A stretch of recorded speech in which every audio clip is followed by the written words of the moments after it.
You like hamburgers? Exists cazuela in your country? But what you like? You is from South Africa. I know. My ears. Present simple questions. I'm going to show you in this video how you can ask present simple questions in the correct way. Let's see.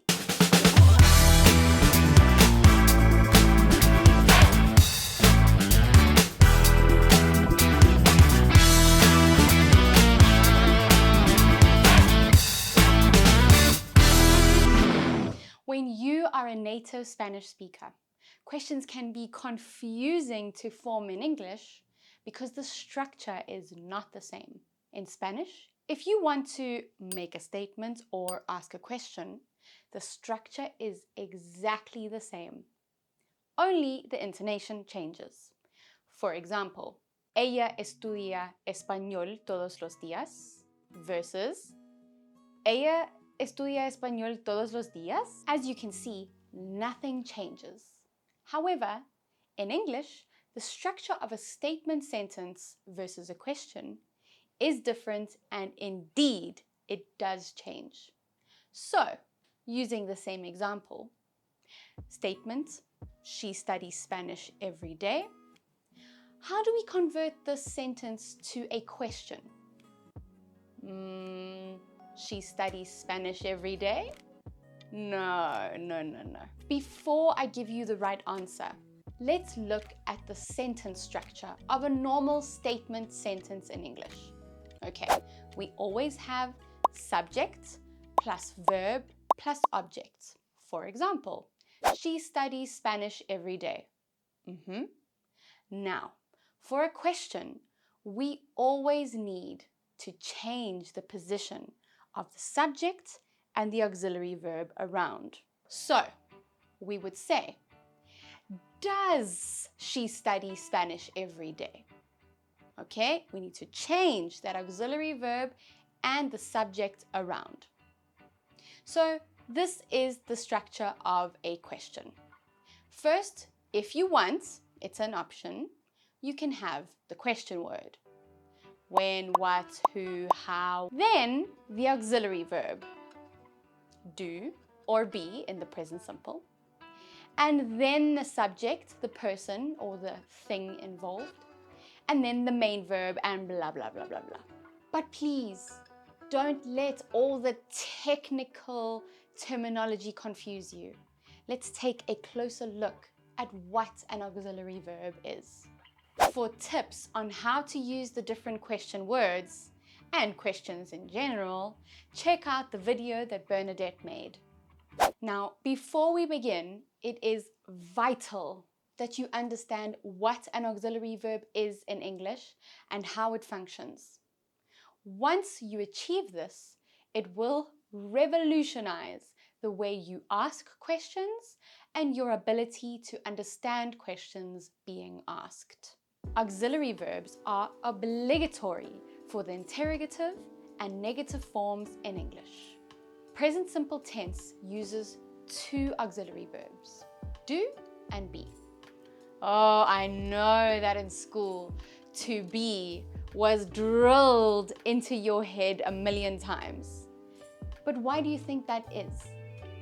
Well, many people struggle to understand the differences of when to use do, when must I use be. So first, we will look at the grammatical differences and then how to use each one. Let's take a look at be first. The rules of the present simple are quite regular, but be is an irregular verb. Be is ser or estar in Spanish, and it is the infinitive form in English. That means that we have to conjugate it, right? So, in the present simple, it is I am or I am not in the negative. He, she, it for third person, we say is or isn't.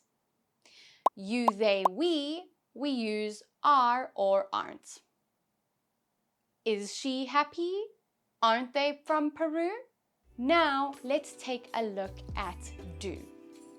The conjugation of do is much easier because do is a regular verb in the present simple tense and follows the same rules as all other verbs in English in the present simple. So, when the subject is I, you, we, and they, the conjugation is do, or in the negative, don't. On the other hand, when the subject is she, he, or it, third person, the conjugation is does or doesn't. For example, I don't like broccoli, but he doesn't like to play football. So what is the difference? How do you use be and how do you use do in questions? If you want to form a question, but you don't know be, do, what do I need to use? I have a trick for you. My advice is that if you wouldn't use estar or ser in Spanish, then you need to use do. For example, if you want to ask, ¿viven en Australia? In that example, you are not using estar or ser in Spanish, right? So in English, you wouldn't use be either. You wouldn't say, are they live in Australia? No. You would use do. Do they live in Australia? Let's look at another example. If you wanted to ask, ¿está todo bien en el trabajo? Because you used estar in Spanish, you need to use be in English. So you would say, is everything okay at work? So, if you have been studying English for some time, you will notice that do is much more common in English than be. Do is used for all the action verbs in English. Do you play rugby? Doesn't it rain a lot in the south of Chile? Don't you like sushi? So, quiz time! I'm going to give you the incorrect question and you try to find the mistake and correct the question. Then I will give you the answer. You like hamburgers? No. Do you like hamburgers? Don't forget that we need to have the auxiliary verb and then the subject and then the main verb.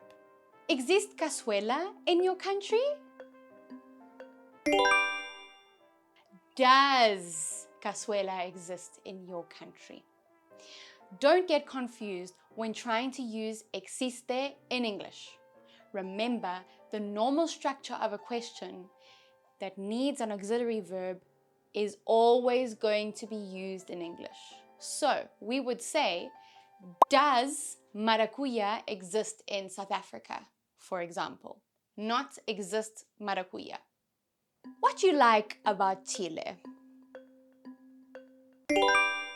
What do you like about Chile?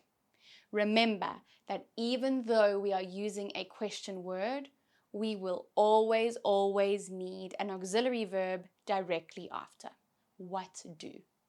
You is from South Africa? Are you from South Africa? Remember, firstly, auxiliary verb and then subject, but also remember to use the correct version of the auxiliary verb. In this example, are you from South Africa? You is the subject, so we cannot use is. We have to use are. Are you? Well, thank you for watching the video today, guys. I really hope it has helped you. Give this video a like, comment if you have any doubts or questions, and subscribe to our channel. Remember to check out our website to sign up for our courses. Okay? See you soon. Bye-bye.